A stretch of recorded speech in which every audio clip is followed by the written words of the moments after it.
So about 4 centuries ago in Yoruba land, when a king dies, someone has to be buried alive with the king, and that person is called abo-oba.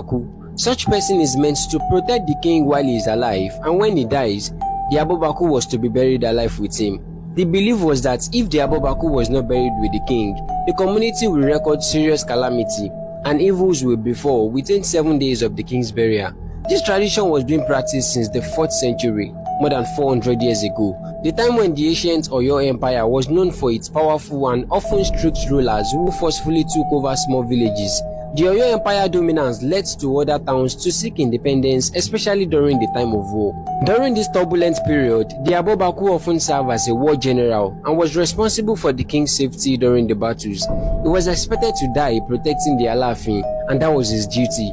For instance, when Alaafin Atiba, who was the first Alaafin of the old Oyo Empire, passed away, over 21 people were buried alive with him. It was the tradition during the time. So during this time, the white colonial master came. It was the days of colonialism. They came for the purpose of commercialization in Oyo Empire. The people of Oyo find it difficult to understand the white man's language, so an interpreter needed to be engaged. At that time, the best interpreter in the community was abo-oba.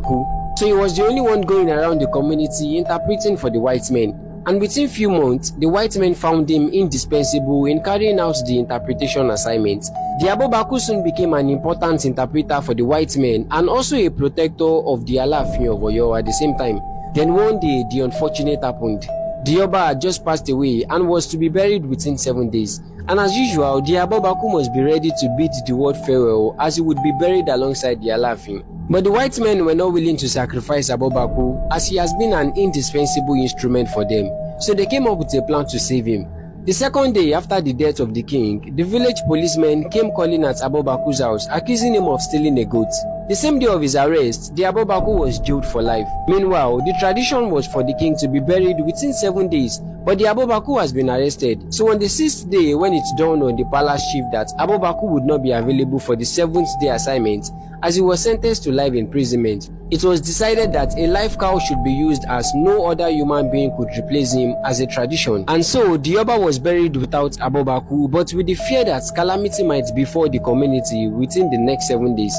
Surprisingly, no calamity nor evil happened in the community. This was all marked the end of the tradition in Yoruba land, and few days after the king's burial, abo-oba was released. Then it occurred to the people that the white men did not want to sacrifice abo-oba, reason why they framed him up with the stealing charges and jailed him.